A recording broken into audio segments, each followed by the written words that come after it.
Hi everyone. Back in July, there was a very strange funeral held in Iceland. It was a funeral for the glacier, which was called Oak. About 100 years ago, this glacier covered about 38 square kilometers, and now, actually as of 2014, it lost its glacier status, and it's all but gone. And the people there, they set up a plaque, which I thought was really interesting. It said, "A letter to the future.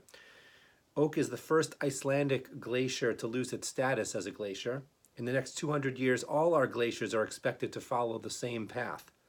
This monument is to acknowledge that we know what is happening and what needs to be done. Only you know if we did it." And as I heard this news story, it reminded me of a story from the Talmud. It's a story about a farmer who was clearing his land and throwing large rocks from his own private land out onto the public road. And someone came by, a pious man came by and said to the farmer, "You're being a fool. Why are you throwing your rocks from a place that isn't yours to a place that is yours?" And the farmer shook his head and said, "That makes no sense. It's the opposite of the case. I'm throwing it from land that is mine to a place that's not mine." Well, as these stories go, a year or two later, the farmer lost his land. And one evening he was walking near his old farm, his old property, and wouldn't you know it, he tripped on the stones that he had thrown from the farm onto the public land.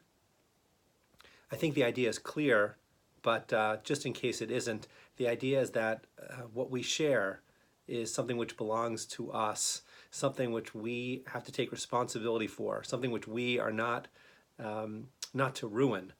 Our private lands, our private property, these are all temporary in a certain way, whereas the air we breathe, the environment we live in is all shared, and we need to take responsibility for its future and therefore for our own future.